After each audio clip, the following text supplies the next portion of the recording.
I think everything is sort of a transaction, and every transaction you should be giving more than you get. If you're that type of person, I believe you're going to be the type of person that goes far in life.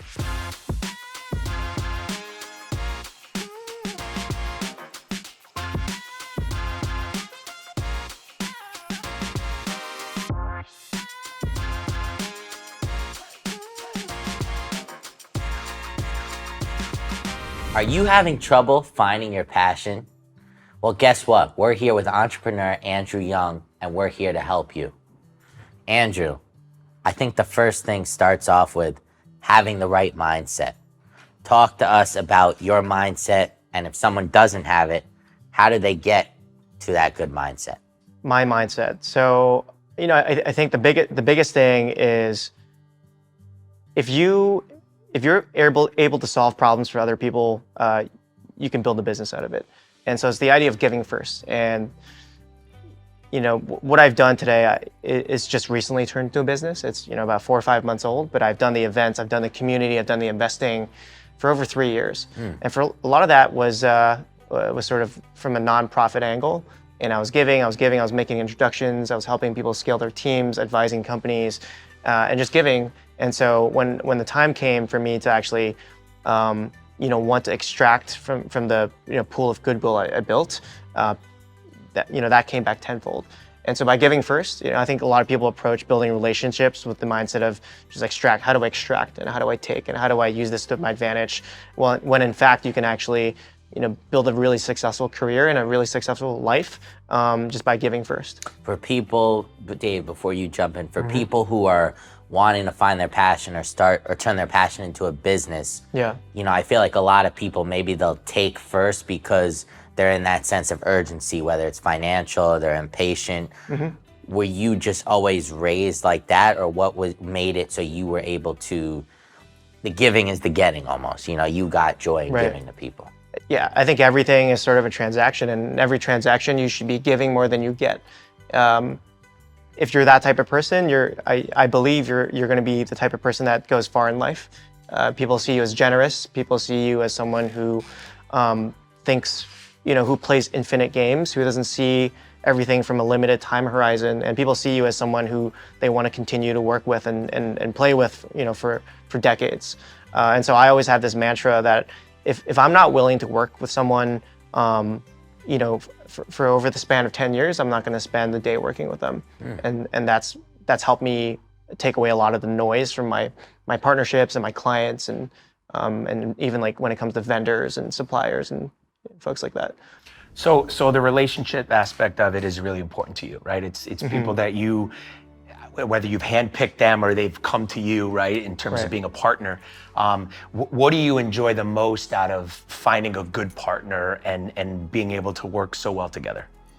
I like working with people who can complement me, and so I'm very clear on what I can bring to the table, and it's something, or what me and my team can bring to the table, and it's something along the lines of I have distribution, I have an audience, I have access to many people locally in New York, but also a few other cities across the U.S., and then I have a very good event production team where we can set up 6 to 10 events a month without much effort.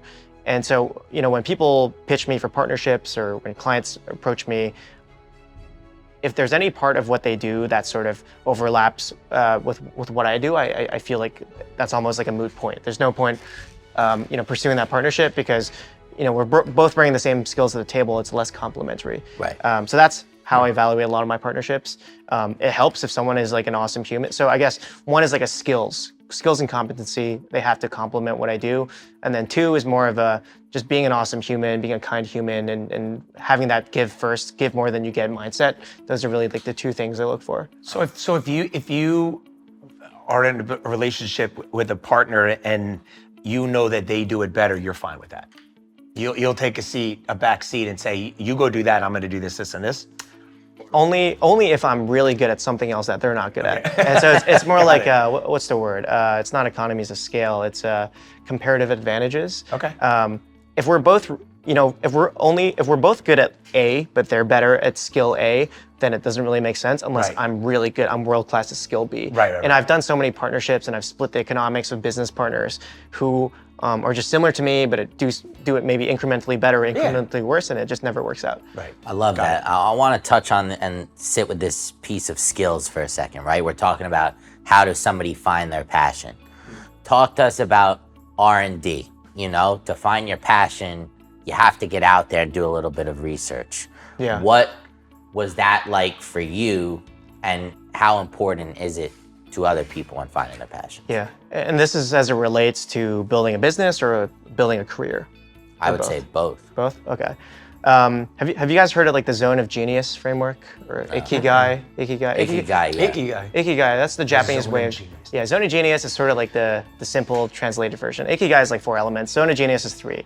And so what you want to do in your career is you want to find the intersection of what you're really good at, what the world values and will pay for, and what you enjoy doing. And once you found an intersection of those 3 things, you can work will feel like play, and you could play forever. Right. And so I guess the question, so thinking through that mindset is useful in terms of deciding what you should prioritize and what you should filter out. In terms of how you get to that stage, the simple answer is just experimentation. You're able to experiment a lot faster and at a much larger scale if you have distribution. And so that's the simple way of saying, if you have like an audience, if you have a newsletter, a TikTok or a Twitter or anything like that, you can actually test business ideas and you can test projects at scale. Right. And that's what I've recently started doing, just like rolling out, I recently built an app, started building these new event products, started investing in companies, and I'm able to reach a lot of people really quickly and get feedback really quickly. So my, I guess my short answer is like, test rapidly. If you could do that at scale and at leverage, that's even better.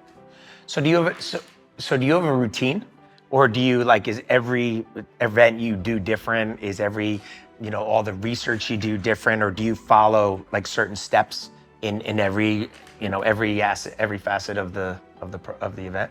Yeah, I'd say like 80% of everything I do is automated and is standardized. And so every event runs through the same playbook that my assistant and my chief of staff will go through. My inbox and my calendar are completely managed by my assistant. And she has like 10 to 20 workflows that she just goes through. And the way I communicate with her is like WhatsApp and voice notes. So yeah, everything is sort of playbook systemized. And so it just reduces the amount of thinking I have to commit to on these like, I guess like lower impact. So Sure. I do like 4 to 6 events a month. A lot of them are low impact, so I can spend more of my time on higher impact activities. For somebody watching who is trying to develop a good routine, maybe for their business or even just for their life, where would you suggest that somebody begins? I think first it's understanding what your constraints are. And so if for most people it's time, they don't have enough time. For some people it's money. They don't have enough capital to sort of invest in the things they want to do. But if it's time, it's an easier solve.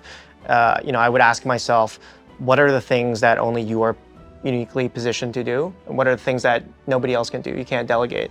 That's normally, let's say like 20 to 50% of the work. Focus on that stuff, everything else outsource. There's a huge movement, there's a huge movement that's coming back with the idea of outsourcing. And so one of the members of my staff is in Uganda. And so I'm able to, use that sort of arbitrage to, I pay her much less than I would for a worker in America, but she's just as talented, just as competent. Right. So a lot of the stuff, marketing, operations, automation, financial analysis, research, you can outsource all that stuff and just buy your time back. So she's doing all of that from there. She's doing all that stuff. Yeah. I love that. Yeah. I mean, that's the power of today, right? Where Yeah. you are. Let's talk about your comfort zone, right? Like where you are in general, and how you look at every event you're doing, because obviously you have to do something to change it at least a little bit, right? Every time, so people stay fresh. Yeah. Right. Otherwise, it's gonna be like, oh, I've been to 10 of Andrew's things. It's the same thing every time. Like even just the greeting at the door. Right. How do you step out of your comfort zone? The funny part is that most of the events are the same. They are the same, but the people rotate. Right, okay. So it's new people coming in. But I think of it as, if it's like a restaurant, the experience is good and consistent every time. But they come with like they dine with different people, but they'll still come back. Where I think the innovation happens, and I've been thinking about this a lot, it's the idea of a second act. And so most startups will go through an initial sort of peak and growth, but then people get bored and there's fatigue. And so like, what's the second act? And I've been thinking about that a lot. So the second act is why I'm getting into conferences, which is why I was in the area. I was scoping out conference venues, conferences, getting more into stuff like this, like media, just expand distribution, and then getting into investing in early stage startups. And I can also talk about that as well. The idea behind conferences is right now I'm doing a lot of events every month, and it's a lot of work for me and my team. I like the idea of higher ticket, lower frequency paydays. So one conference that can, for example, if it was just a one-person team, you do one conference and then you can chill for 6 months. So you work twice a year. Obviously they're bigger investments. So I want to do fewer but higher value things. I also want to do harder things and sort of like dig moats, because there's a lot of, call it competitors. Everyone's hosting events now. Everyone's getting sponsors. Right. I guess the question is, how do you do tougher things that people can't replicate? Right. You heard it here first. Get outside your comfort zone and find your passion. Drop a like, drop a comment, even subscribe if you like what we're talking about. This is Misunderstood.